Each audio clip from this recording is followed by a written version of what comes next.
കോഴിക്കോട് വയനാട് പാതയിലുള്ള താമരശ്ശേരി ചുരത്തിന്റെ പിതാവായാണ് കരിന്തണ്ടനെ ആദിവാസികൾ കാണുന്നത്.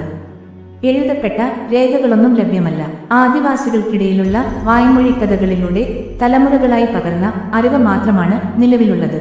കോഴിക്കോട്ട് നിന്നും ചുരം വഴി വയനാടിലേക്കും അതുവഴി മൈസൂരിലേക്കും കടക്കുന്നതിന് ഒരു പാത നിർമ്മിക്കുന്നതിന് ബ്രിട്ടീഷുകാർ ശ്രമിക്കുന്ന കാലം. പല മാർഗങ്ങളും ശ്രമിച്ചുവെങ്കിലും പരാജയപ്പെട്ടു. വയനാടൻ കാടിനെയും ഭൂപ്രകൃതിയെയും നന്നായി അറിയാവുന്ന കരിന്തണ്ടന്റെ സഹായത്തോടെ ബ്രിട്ടീഷ് എഞ്ചിനീയർമാർ പുതിയ വഴി കണ്ടെത്തി എന്നാണ് പറയപ്പെടുന്നത്.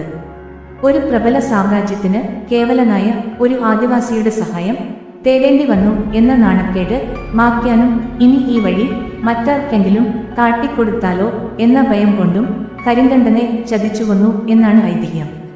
ചതിയാൽ മരണപ്പെട്ട കരിന്തണ്ടന്റെ ആത്മാവ് അലഞ്ഞു നടന്നു എന്നും ചുരം വഴി പോകുന്ന കാളവണ്ടികളും മറ്റു വാഹനങ്ങളും അപകടത്തിൽപ്പെട്ടുവെന്നും ഒടുവിൽ പ്രശ്നവിധിയായി ഈ ആത്മാവിനെ ഇരുമ്പു ചങ്ങലയിൽ തളച്ചു എന്നും ആദിവാസികൾ വിശ്വസിക്കുന്നു.